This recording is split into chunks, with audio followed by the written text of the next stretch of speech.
Since we first huddled around campfires, we've been using stories to figure out how to be good people. The tools have definitely changed. We've gone from cave paintings to viral clicks, with the goal that stayed exactly the same. So today, we're going to dive into some modern fables that rack up millions of views, teaching us right from wrong, one video at a time. So, let me ask you this. Think about a lesson you learned as a kid, one that you've just never forgotten. How was it taught to you? Was it just a boring lecture? Or was it something more? Well, it turns out the answer is almost always a story. The medium might be a phone screen instead of an old storybook, but the method, it's absolutely timeless. We're about to deconstruct 3 completely different viral videos to see the powerful storytelling machinery working right under the hood.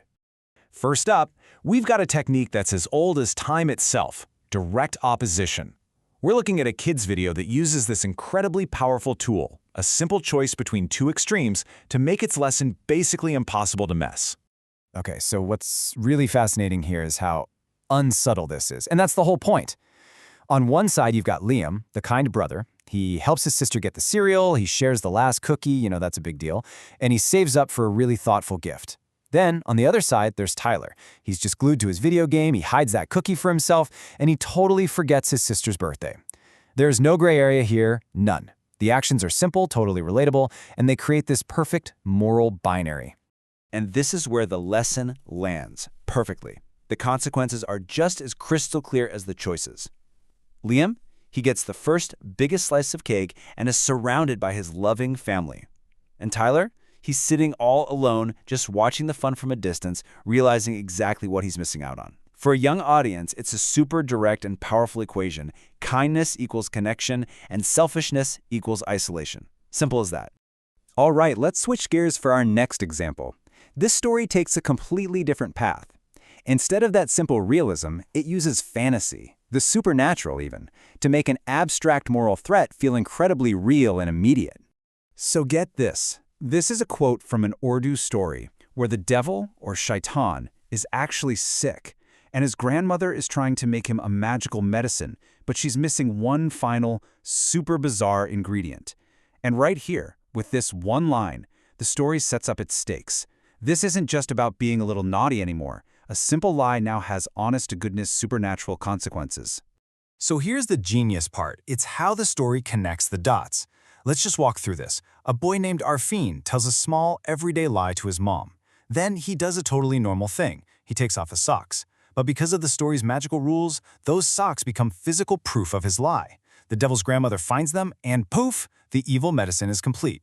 The abstract act of lying becomes a tangible object that literally helps evil. It's an absolutely brilliant way to teach that even our smallest lies can have a real impact. Okay, our final case study shifts gears completely. We're moving from fiction to nonfiction.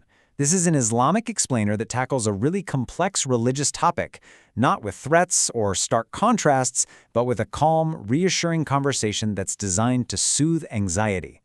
The video opens by tapping directly into a real, deep-seated fear. A woman feels like a failed Muslim, a knock-on Musliman, because her period prevents her from starting an optional fast right after Ramadan. She's heard things from other people, she thinks she might miss out on a huge spiritual reward, and she just feels guilty and confused. This perfectly sets the stage for the video's main goal, to provide clarity and comfort. And here's exactly how it does it. The explainer just methodically, calmly breaks down the common misconceptions. Do you have to start the day after Eid? Nope, scholars say you have the entire month. Do all 6 fasts have to be in a row? Absolutely not. You can space them out however is convenient. And what about optional fasts versus making up required ones you missed? Well, it's better to clear your required debt first. This direct, logical approach replaces rumors and anxiety with clear, scholarly guidance.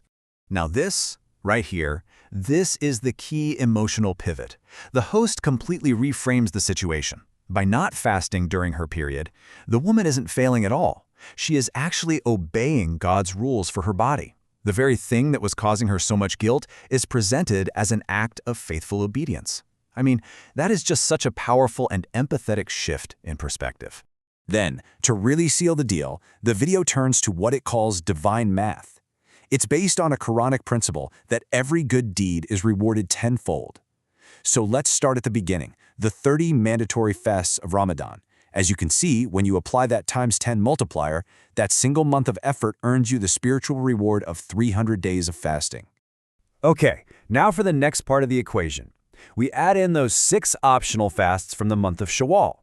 They also get that same incredible tenfold reward, which adds another 60 days to our spiritual account.